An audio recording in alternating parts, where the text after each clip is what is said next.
Hello again. Now, the SANDF continues to provide humanitarian and disaster relief assistance for KwaZulu-Natal communities affected by the April floods. 3,714 soldiers have now been tasked with supporting the SAPS search and rescue missions, assisting communities with water purification, the rebuilding of roads and bridges, and other damaged public infrastructure. The soldiers also delivering food parcels today.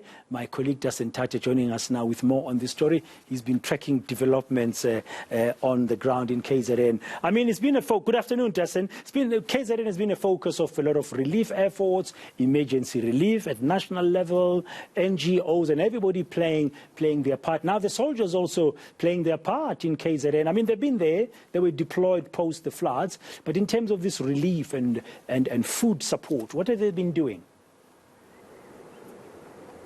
Well, that part of the program has just wrapped up. So there were a few visits that the soldiers made today. They were led by the chief of the SANDF, General Dasen Thathiah, and he had gone to various locations and met these communities, particularly in the north of Durban, to hand out some of these food parcels. So there's an interesting dynamic here. Initially, the SANDF was brought in to support the other structures that were working on the ground post the floods. So they were here to do things like you mentioned, but also to just bolster the number of people that were on the ground that were trying to assist those families. So that initial number was meant to be around 10,000, but we've gotten a confirmation that currently you're looking at about 3,700 or so soldiers that are still working here doing those various things. So today's initiative was quite interesting because much of it came from the soldiers themselves. So they were reaching out to the victims of the floods. This being done with the SANDF as well as its affiliates like Arms Corps and the Spouses Forum, so all of them getting together and putting together these parcels for all of those affected victims, the ones that were in community halls, those families that we know of that have lost so many people, all of them being able to receive some kind of help today. So let's listen to what the chief of the SANDF had to say just before we went out to deliver those parcels. Today we are pleased to announce that not only are our soldiers building these bridges that I have mentioned, electrifying temporary shelters, engaging in search and rescue efforts, purifying and distributing water to needy communities, but they've gone an extra mile in this climate of austerity to dip into their own pockets to provide local communities affected by these torrential rains and floods with food, blankets, and other much-needed goods. These items will go a long way into cushioning the blow from the overwhelming sense of socio-economic loss brought to bear by the recent floods,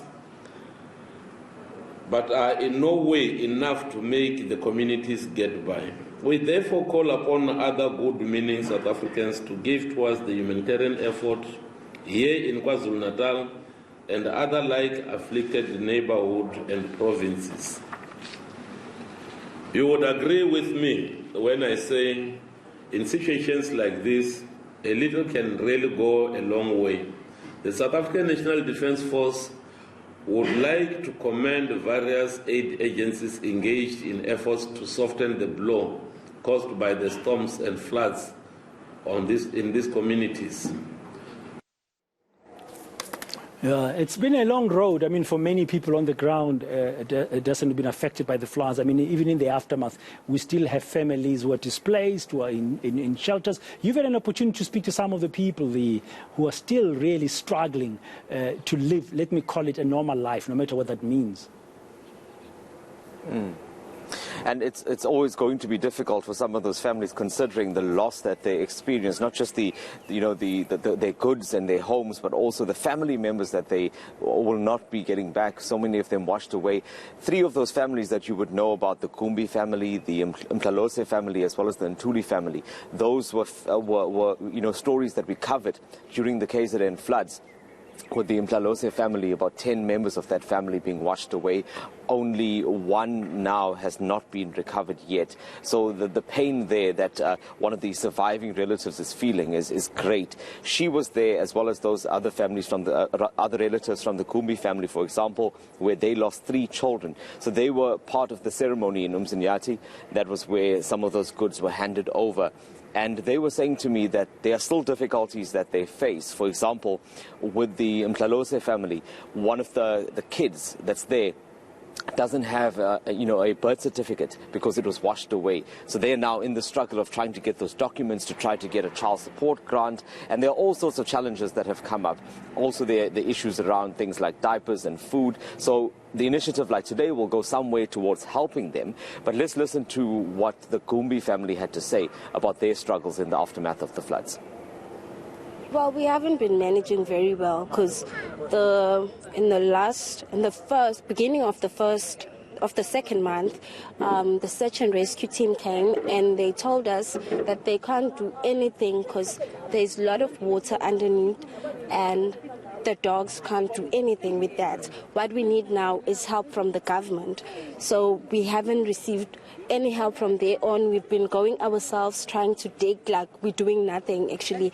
But what I can see is that we actually need assistance from construction companies who can come with their trucks and try to remove the sand. We also need excavators. We also need TLBs to dig underneath, because my mother is saying the possibility of the kids to be underneath the sand where there was a river, it's huge, because that's where one of the child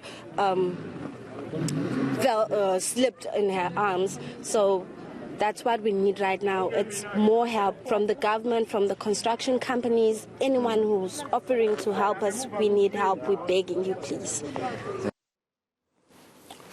That's a senior reporter there, Dasen Thathiah, giving us an update and been talking to some of the people on the ground in KwaZulu-Natal who are still battling, of course, to recover from the aftermath of the floods. Today, the SANDF was on the ground delivering some food assistance. Your weather is up next, after which at the top of the hour at 4 o'clock, I'll bring you the very latest top stories.